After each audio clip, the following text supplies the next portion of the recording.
A Fraternidade Espírita Chico Xavier apresenta A Página Amiga, o audiobook do livro Missionários da Luz.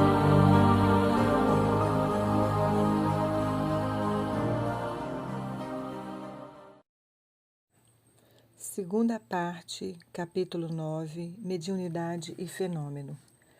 A possibilidade de comerciar emoções com as esferas invisíveis que vos rodeiam não representa de modo algum a realização espiritual imprescindível à edificação divina de cada um de nós, porque o problema da glória mediúnica não consiste em ser instrumento de determinadas inteligências, mas em ser instrumento fiel da divindade.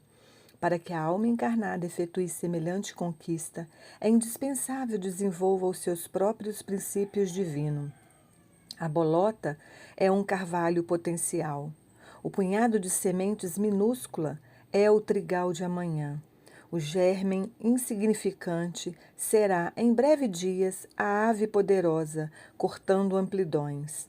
Alexandre estava cada vez mais empolgante e belo. Do alto jorravam-lhe sobre a fronte fios irisados de brilhante luz. Mediunidade, prosseguiu ele arrebatando-nos os corações, constitui meio de comunicação. E o próprio Jesus nos afirma: eu sou a porta. Se alguém entrar por mim, será salvo, e entrará e sairá, e achará pastagens. Por que audácias incompreensível imaginais a realização sublime, sem vos afeiçoardes ao Espírito de verdade, que é o próprio Senhor? Ouve-me, irmãos meus, se vos dispondes ao serviço divino, não há outro caminho senão ele, que detém a infinita luz da verdade e a fonte inesgotável da vida. Não existe outra porta para a mediunidade celeste, para acesso ao equilíbrio divino que anelais no recôndito do santuário do coração.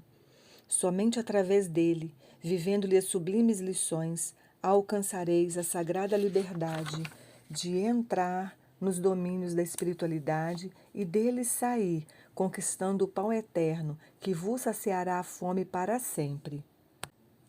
Sem o Cristo, a mediunidade é simples meio de comunicação e nada mais, mera possibilidade de informação como tantas outras, da qual poderão assenhorar-se também os interessados em perturbações, multiplicando presas infelizes. Lembrai-vos, contudo, de que a lei divina jamais endossou o cativeiro e nunca sancionou a escravidão. Esqueceste a palavra divina que pronunciou: vós sois deuses? Ao enunciar esta última frase, o orientador assumira atitude muito diversa. Pareceu-me que em pleno tórax acendera-lhe luz sublime, levemente anilada, luz que nos enviava a todas raios de inexprimível alegria. Seus cabelos semelhavam-se agora a fios de sol de safirina expressão. O olhar tornara-se-lhe mais sublime e profundo. E muitos de nós, desencarnados e encarnados, choramos de agradecimento e júbilo, tocados de inexplicável emoção. Após ligeiro intervalo, continuou o amoroso e sábio instrutor. Ó, meus amigos, a persistência na condição de animalidade vos perturba. Sois a coroa espiritual da face da terra, pela razão com que fostes galardoados pelo Senhor do Universo. O facho esplendoroso do raciocínio clareia o santuário de vossas consciências.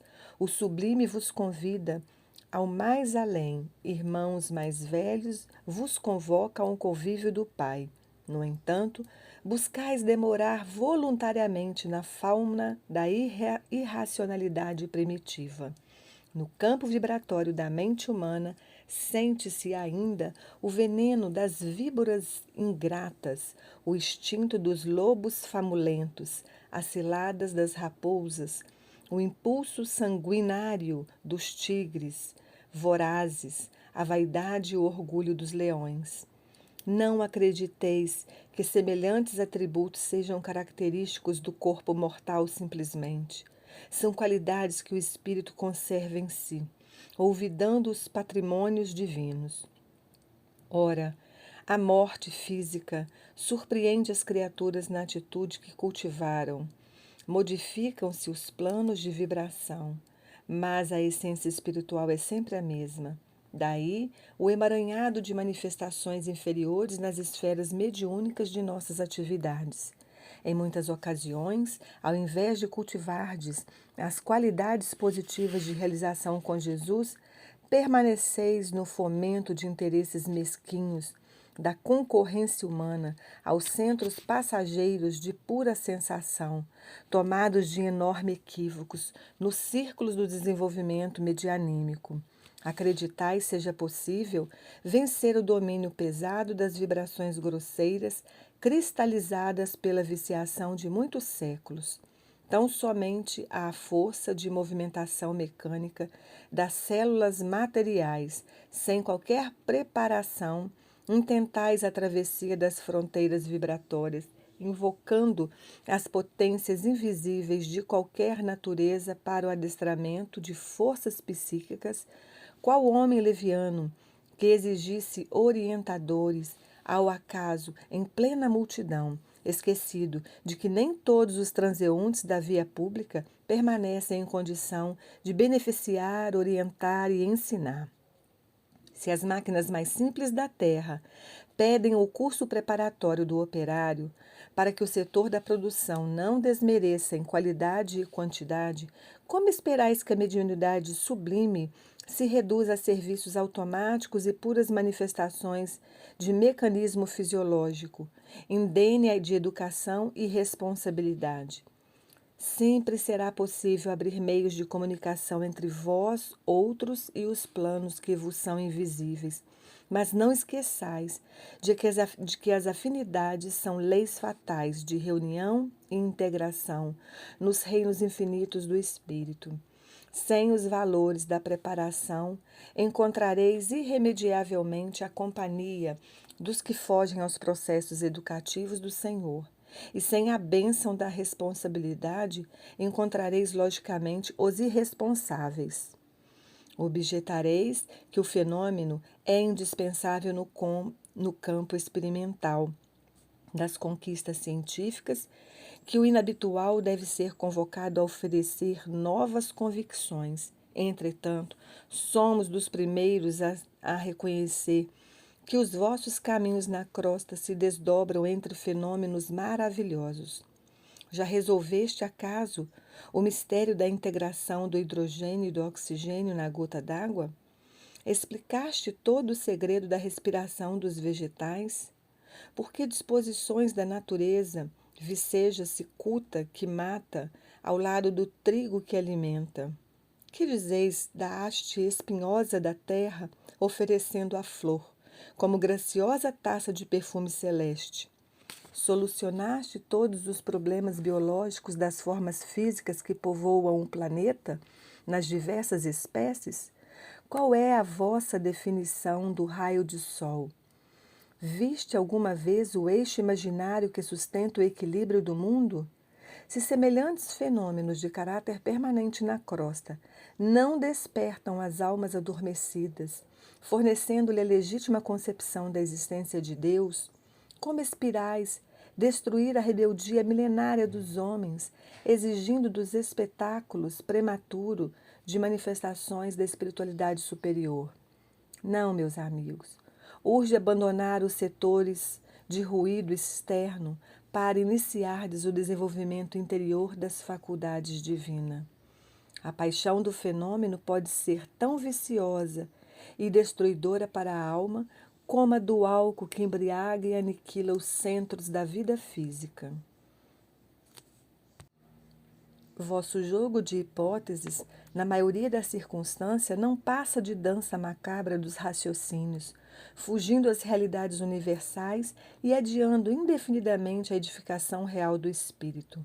Concordamos convosco em que a experimentação é necessária, que a pesquisa intelectual é o ponto de partida dos grandes empreendimentos evolutivos, que a curiosidade respeitável é a mãe da ciência realizadora, que todo e qualquer processo de conhecimento exige campo de observação e trabalho, como é imprescindível o material didático nas escolas mais simples. Entretanto, urge reconhecer que os elementos de aprendizagem não devem ser convertidos pelo aluno em meras expressões de brinquedo ou entretenimento. Além disso, ainda que os aprendizes se esclareçam relativamente às lições, é forçoso observar que a informação não é tudo, porquanto esclarecimento educativo é apenas parte do aprendizado. Que dizer dos discípulos que estudam sempre, sem jamais aprenderem no terreno das aplicações legítimas? Que dizer dos companheiros portadores de luzes verbais para os outros que nunca se iluminam a si mesmo? Catalogar valores não significa vivê-los. Ensinar o caminho a viajores não demonstra conhecimento direto e pessoal da jornada. Há excelentes estatísticos que nunca visitaram as fontes originais de seus recursos informativos e eminentes geógrafos que raramente saem do lar. Referimos-nos a semelhantes imagens para fazer-vos sentir que, se é possível manter atitudes dessa ordem no campo limitado da curta existência na crosta, não se pode fazer o mesmo no reino infinito da vida espiritual, em cujos círculos viveis desde agora, apesar da vossa condição de criaturas ligadas aos veículos inferiores.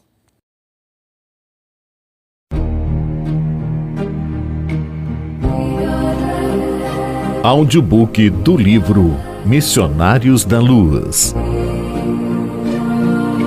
Narrativa: Cristina Albuquerque.